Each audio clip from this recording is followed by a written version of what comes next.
Welcome to session 157 of the Bible in a Year commentary. If you started this series on the 1st of January, then today should be the 6th of June. Today we'll be looking at Proverbs 19 to 21 and Psalm 2. But so far in Proverbs, we've read through the introductory speeches from a father to his son and started the wisdom one-liners. We learnt that wisdom is to be practiced and that these aren't promises or laws. They're principles for living out righteousness and justice. The father started out by warning his son to avoid following those who are wicked. Instead, he should chase after Lady Wisdom, the embodiment of wisdom. Lady Wisdom calls out to all to listen to her, but the foolish ignore her. The father explained the value of wisdom and how it only comes from God. It comes when we put our trust in God and not in ourselves, and it also comes as part of righteousness. They're a package deal.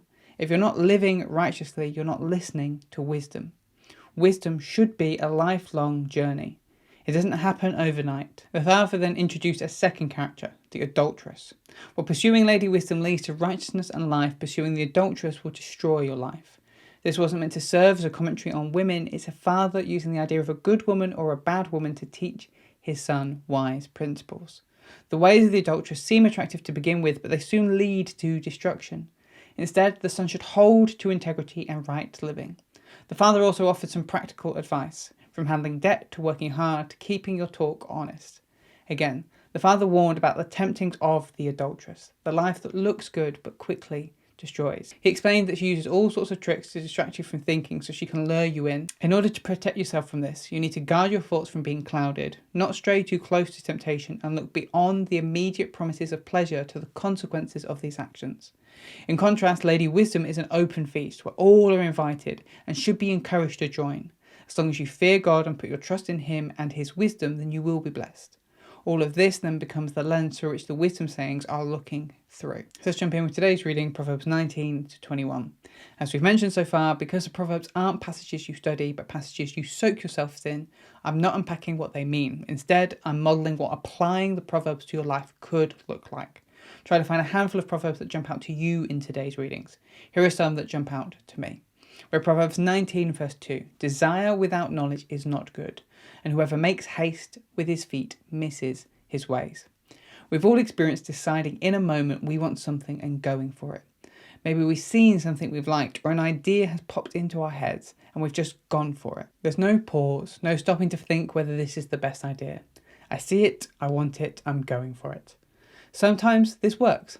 However, 9 times out of 10, I find, it's always better to slow down and think about whether this is a good idea. Maybe do some research and find out more, or invite others to give us advice. Acting with haste or from a lack of knowledge is rarely a good plan. And then there's Proverbs 20 verse 5. The purpose in a man's heart is like a deep water, but a man of understanding will draw it out. Most of us are blind to our true intentions. We keep doing the same behaviours over and over again and can't work out why. Except our friends and family can often see why. Let's think about it from a different perspective. You have a friend that keeps getting into relationships that are bad for them, and they keep complaining and wondering, why is this happening to them? Chances are you can see the problem. You can see the poor choices that they are making, and maybe even why they are making them. The purposes and the intentions of our hearts are too deep and too close for us to see in ourselves. They are blind spots. This is why we need to bring in other people, men and women of understanding, to draw them out and explain them to us. This may be a close friend, a trusted leader, or maybe even a professional therapist. Next up, Proverbs 20 verse 22. Do not say, I will repay evil. Wait for the Lord and He will deliver you. It's a familiar experience. Someone has hurt us or done something to wrong us, and our response is to roll up our sleeves and say something like, well, if that's the way they want to play it, two can play at that game. The sad thing is, on some level, we know how unhelpful this is. We know this is only going to make things worse. But in our head, we somehow twist it that this is just bringing justice. In cases where we've been hurt, let's not take justice into our own hands, unless it's something illegal and then the police should be notified. Instead, if you've been hurt by someone, don't try to get back at them. Leave it up to God, because chances are He's more interested in healing the relationship than dishing out punishment. Then there's Proverbs 21 verse 23. Whoever keeps his mouth and his tongue keeps himself out of trouble. This one's huge, or at least it is for me. I don't think it's an exaggeration to say not a day goes by where I don't stick my foot in my mouth at least once. Now, fortunately for me, I'm surrounded by people that care about me and know my heart, so they don't take what I say personally. But this isn't always the case, and sometimes what I say can be personal and hurtful. One of the best things I can do in many situations is just keep my mouth shut. Not everyone needs to hear my thoughts. I don't need to get that last jab in when I'm having an argument. Learning to control our tongues, I believe, is one of the hardest things to do, but also one of the most important things we can do. But those are some of the proverbs that jumped out to me from Proverbs 19 to 21. Now let's look at Psalm 2. The psalm isn't attributed to anyone particular and falls into the category of royal psalm. Royal psalms are psalms that are focused on either God as king or on a human king. This psalm was likely read out during the coronation of a new king. Here's a summary of the structure, but I would recommend checking out the written version of this commentary in the description to see the structure properly for yourself. But we start with verses 1 to 3, the foreign nations and rulers rebel against God and his king. Verses 4 to 6, God mocks these rulers by establishing his own king. Verses 7 to 9, this king is declared God's son and the earth is his inheritance. He has authority over it. And then verses 10 to 12, the foreign rulers are warned of the wrath of God for those who rebel against God's chosen king. God's chosen king is described as his anointed, which is a reference to kings being anointed with oil when they are appointed.